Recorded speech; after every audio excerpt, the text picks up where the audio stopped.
Hello everybody, this is Maxwell and welcome back to Maxwell Bates. Today we're going to be doing zucchini bread. So let's get started. Hello everybody, also I'm Michelle. This is Michelle, she's my sister. So, we're going to take 2 cups of oats and we're going to put them in the dry grains container.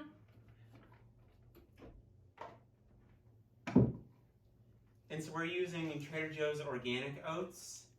And so we're doing 2 cups or 400 grams, about. Okay. And then we're gonna blend these up. Now, you should always have proper ear protection so that you'll always have good healthy ears in the future. So, for appropriate measures, okay, we're gonna start up the blender.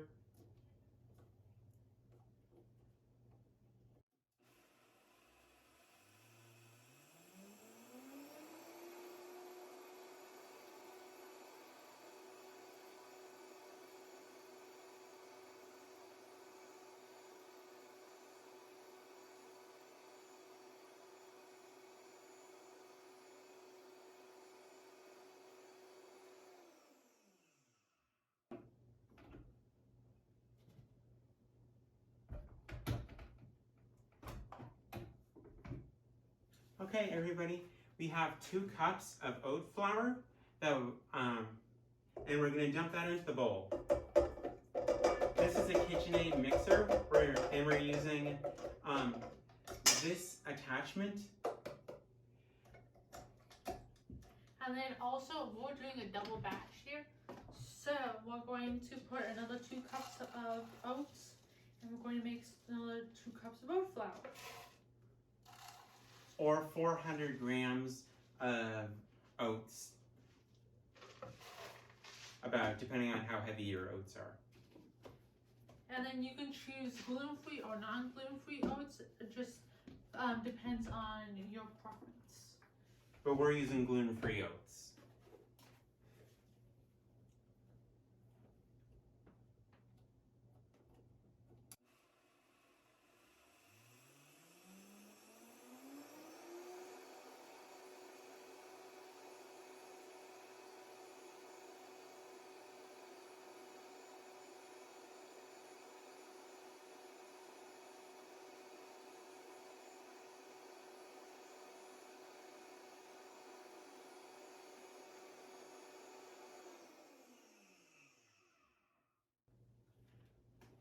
Okay, everybody, let's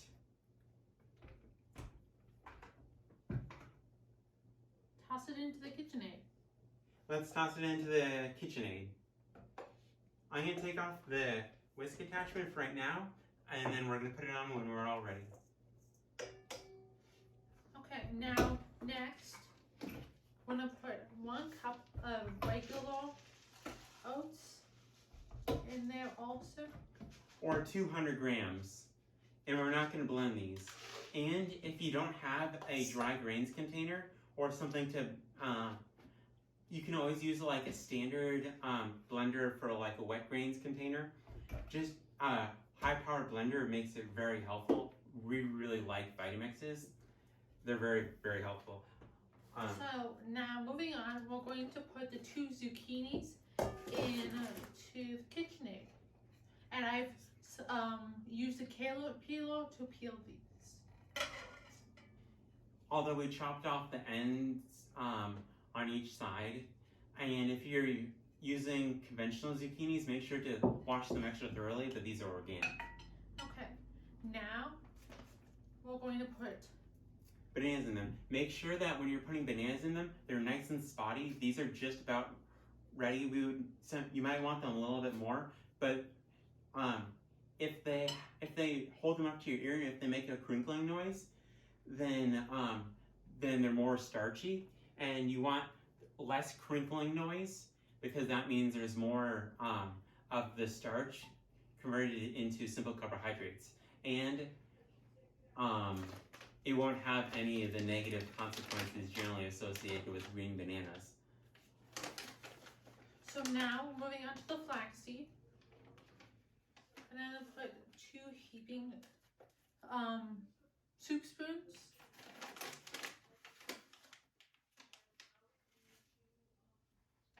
And now moving on from there. This is baking soda from Trader Joe's. I'm gonna just take a little bit on the tip of a spoon, about so if you guys can see this. How much would you say that is? So probably half a teaspoon. Okay.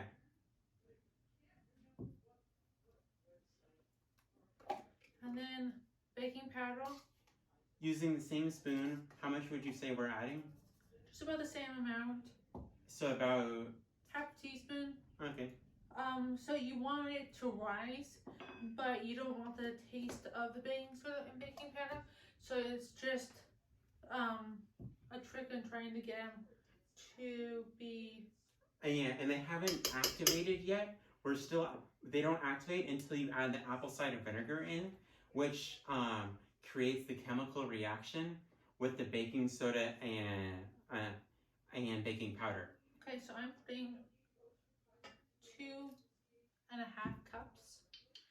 Caps. So I just like using the cap that comes with the container. This is Bragger's apple cider vinegar. It's our favorite. It's very common. You can get it at most health food stores. Okay, now moving on to the sugar.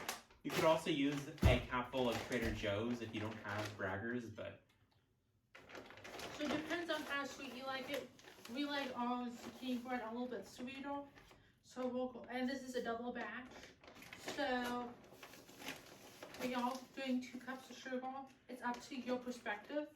This is Kirkland Organic USDA certified. It's vegan. If you're looking for a good vegan sugar, that's a great vegan sugar on a budget because you get a great amount of it and it's very good quality. You don't have any of that strange things and you don't have to deal with bone char because it's already vegan certified. Okay, so you have to be careful to make sure that you have these. Oh, jeez. We're gonna lock this down and then we're gonna start off slow. And no, we have this where there's guards, but we move the guards so you guys can see better. And that's what happens. And cooking can be a little bit messy, but that's part of the fun, but you just have to make sure you clean up.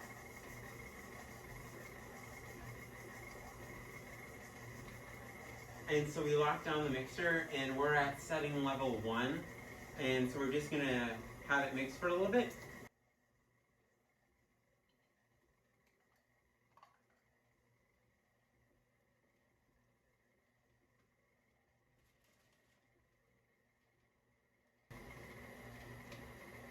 And in the future, we'll be coming out with other bread recipes, so don't forget to stay subscribed for future recipes with oats and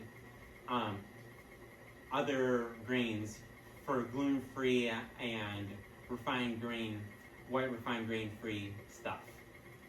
Okay, so now we're gonna now it's about ready, so I'm gonna show you. So I'm gonna unlock the stand mixer. And then we're gonna tap this to make sure we get all the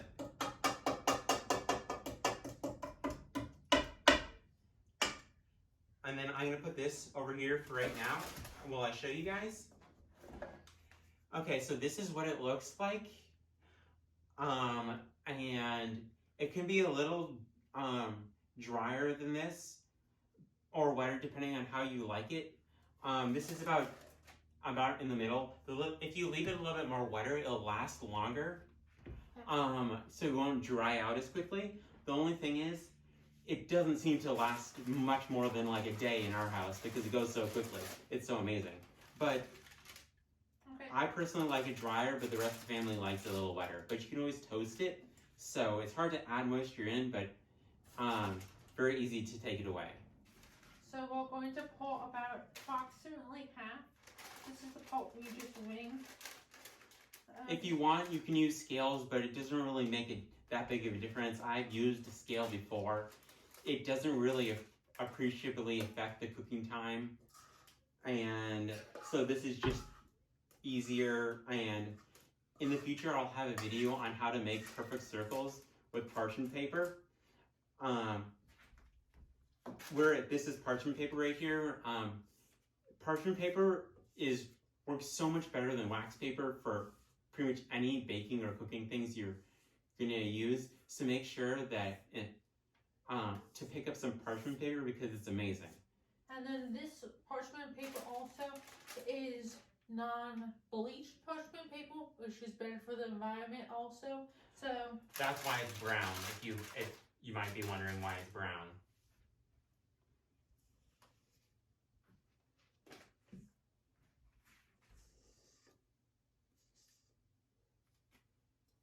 Okay.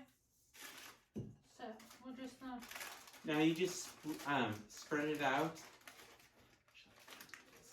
And then if you spread it out evenly or do the tilt method, but the tilt method doesn't really work as well because we don't have the nice perfect circles. But you don't really need nice perfect circles. Just make sure there's not tons of really high points because those will cook better, cook quicker than any of the other points. So just a flat surface. okay. And then So now we're going to be going into the kitchen and putting these in the oven. So remember to preheat your oven to 425, and then you put them in for 25 minutes or until they're golden brown. But it also depends on the temperature of your oven. If you have an inconsistent oven, you might want to rotate them midway through if you're doing a double bash. But if you put them on the same rack, you don't really need to generally do that. But you guys know your oven best. But if you have them top rack, bottom rack, I would generally swap them halfway through. Okay, we'll see you in a little bit. Hello everybody, we're back again, and we got the bread, and we're all ready to try it for you. Now that it's all nice and cool so we don't burn ourselves, because when it first comes out of the oven, you might be tempted to have it, but it's really hot.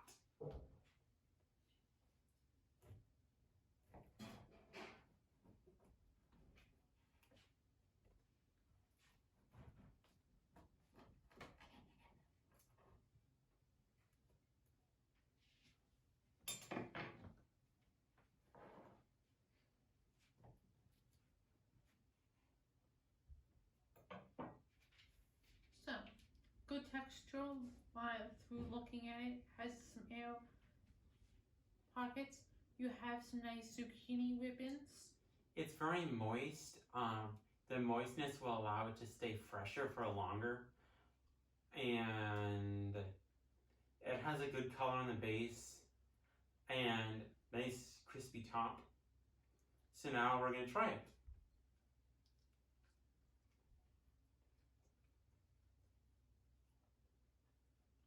Good textural contrast. Excellent flavor. The zucchini gives it some nice texture and body against the bread of it.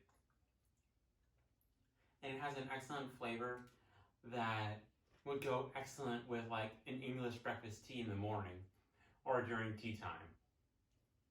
It's an overall fantastic piece of bread. It's like your classic zucchini bread with oat flour instead to use as an alternative flour. I highly suggest it. You wouldn't be able to tell that this is oat flour. It's just an amazing zucchini bread. So, I'm Max, and this is Michelle, and this is Maxwell Bates, and we'll see you next time. Don't forget to click subscribe, ring the little bell icon so you don't miss any future videos, and like it if you liked it, and leave your comments down below, and we'll see you next time with another video.